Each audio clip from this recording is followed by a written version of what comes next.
नमस्कार दोस्तों, स्वागत है आपका आपके अपने YouTube चैनल दीपक रचित कथा में। दोस्तों, नवरात्रि के दौरान माता रानी को प्रसन्न करने के लिए भक्त जन तरह तरह के उपाय करते हैं। कुछ लोग माता रानी के लिए व्रत एवं उपवास रखते हैं, दान धर्म करते हैं, तो वहीं कुछ लोग माता रानी के लिए यज्ञ तथा हवन करते हैं तथा कुछ लोग अपने पैरों के वाहन का त्याग करते हैं, जिन्हें करके हम माता रानी के प्रति अपनी श्रद्धा प्रकट करते हैं। परंतु अगर आप इन सब के अलावा ये 10 काम करते हैं तो माता रानी आपसे कभी भी नहीं होगी प्रसन्न और जीवन में आते हैं दुर्भाग्य एवं गरीबी तथा माता लक्ष्मी भी ऐसे व्यक्ति से हो जाती है नाराज। तो आइए दोस्तों जानते हैं शास्त्रों में वर्णित नवरात्रि के दौरान वह कौन सा कार्य है जिसे करना अशुभ माना गया है। इससे पहले हे माता वैष्णो, जो भी भक्त कमेंट में जय माता दी लिखकर चैनल को सब्सक्राइब करेगा उसके परिवार में सदैव कृपा दृष्टि बनाए रखना, साथ ही उसके सभी मनोकामनाएं पूर्ण करना। तो दोस्तों, सबसे पहला कार्य है स्त्रियों का अपमान ना करें। मित्रों, शास्त्रों में कहा जाता है जहां स्त्रियों की पूजा होती है वहां देवता निवास करते हैं और जहां स्त्रियों की पूजा नहीं होती है उनका सम्मान नहीं होता है, वहां किए गए समस्त अच्छे कर्म निष्फल हो जाते हैं। मित्रों, इसलिए आप सभी से विनती है कि आप नवरात्रि में किसी भी स्त्री का अपमान न करें। हिंदू धर्म में स्त्रियों को माता रानी का ही रूप माना जाता है।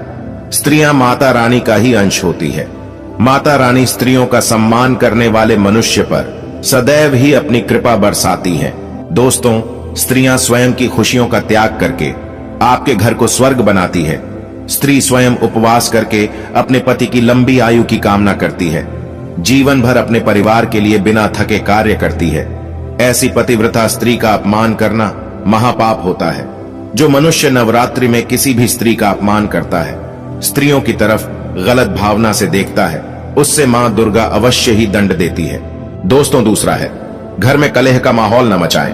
रामचरितमानस में वर्णित है जहां क्लेश का माहौल बनता है, जिस घर में लड़ाई झगड़े होते हैं वहां पर मां लक्ष्मी कभी भी नहीं ठहरती।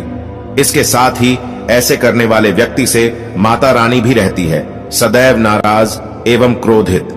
इसलिए नवरात्रि के समय में अपने घर में क्लेश का माहौल ना बनाएं। माता रानी का मन में चिन्हाव से इस महापर्व का आनंद उठाएं। दोस्तों, तीसरा है नवरात्रि के दौरान कोई भी अनिष्ट कार्य ना करें, जैसे झूठ बोलना, पैसों की चोरी अथवा धोखेबाजी करना, निष्पाप पशुओं को सताना, किसी गरीब को नीचा दिखाना आदि कार्य भूल से भी ना करें। माता रानी को ऐसे कार्य करने वाले लोग बिल्कुल भी पसंद नहीं होते। चौथी बात है तामसिक आहार का सेवन। दोस्तों, नवरात्रि में इस बात का विशेष ध्यान रखना चाहिए कि आप भूल से भी तामसिक आहार का सेवन न करें, जैसे मांस, मदिरा, लहसुन, प्याज, ये सभी तामसिक भोजन के श्रेणी में आते हैं।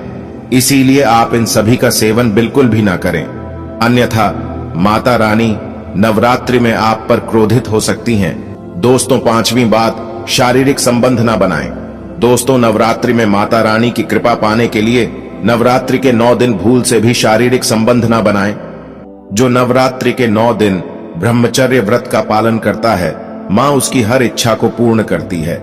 दोस्तों, छठवीं बात है अगर किसी महिला को नवरात्रि के दौरान पीरियड्स आ जाएं, तो ऐसे में महिलाओं को अपना व्रत पूरा करने के लिए मानसिक रूप से भगवान की आस्था करनी चाहिए तथा पूजा पाठ के दौरान दूर बैठकर किसी अन्य व्यक्ति से पूजा करवा सकती हैं। साथ ही माता रानी को स्पर्श करके प्रणाम भी न करें। दोस्तों, सातवीं बात, जो लोग नवरात्रि का व्रत करते हैं उन्हें चमड़े से बनी वस्तु को धारण नहीं करना चाहिए, जैसे पर्स, बेल्ट, बैग इत्यादि होते हैं और चमड़ा पशुओं को मारकर बनाया जाता है तथा इन्हें धारण करने से व्रत का पूर्ण फल प्राप्त नहीं होता। दोस्तों, 8वां है यदि अगर आप घर के मंदिर में कलश स्थापना किए हैं तो घर को कभी भी अकेला ना छोड़े, क्योंकि नवरात्रि में मां अपने भक्तों के घर में मौजूद होती है और शास्त्रों में ऐसा विधान है कि नवरात्रि में घर पर कलश स्थापना के बाद माता रानी को अकेला नहीं छोड़ना चाहिए। साथ ही अगर घर में कोई ना हो तो बिल्ली इत्यादि कलश को गिरा सकते हैं, जिसे बहुत ही बड़ा अपशगुन माना जाता है। साथ ही विष्णु पुराण में नवरात्रि में दिन में सोना वर्जित माना गया है। दोस्तों, 9वीं बात, नवरात्रि में जो व्रत करते हैं उसे भी एवं जो व्रत नहीं करते उन्हें भी नवरात्रि में भूल से भी बाल नहीं कटवाना चाहिए, नाखून भी नहीं काटना चाहिए, साथ ही व्रत करने वाले को नहीं करना चाहिए। कई लोग होते हैं जो नवरात्रि में मांस मंदिरा का सेवन तो नहीं कर रहे, लेकिन गुटखा तंबाकू से क्या होगा, ऐसे मानसिकता से वे इन चीजों का सेवन करते हैं। परंतु आपको बता दें कि शास्त्रों में इन चीजों की भी मनाही है। गुटखा तंबाकू खाने से व्रत का पूर्ण फल प्राप्त नहीं होता। दोस्तों, 10वां है, घर के द्वार आई हुई किसी भी स्त्री या कोई भी अतिथि का अपमान न करें। दोस्तों, यदि नवरात्रि में आपके द्वार पर कोई कन्या, वृद्ध स्त्री अथवा कोई दुखी मन भोजन की इच्छा से भिक्षा के लिए आई हो, तो उसका भूल से भी अपमान न करें अथवा उन्हें खाली हाथ घर से जाने भी न दें। यदि आपके घर में कोई दासी है तो उसका भी अपमान न करें। नवरात्रि में उन्हें भी कुछ न कुछ भेंट अवश्य दें। इससे मां दुर्गा अत्यंत प्रसन्न होती है और आपकी हर मनोकामना को पूर्ण करती है।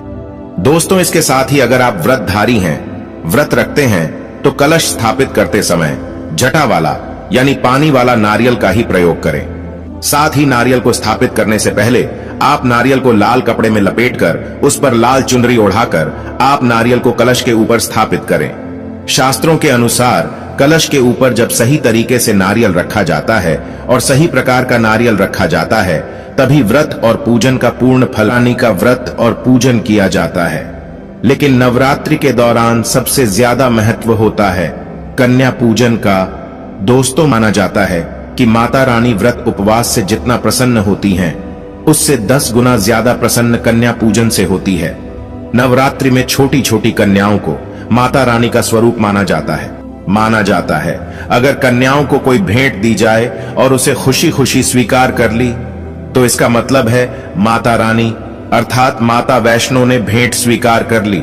जिन पर वो कन्याएं प्रसन्न हो गईं, तो समझो उन्हें माता रानी का आशीर्वाद मिल गया और माता रानी की कृपा से उन्हें मुंह मांगा वरदान प्राप्त होता है।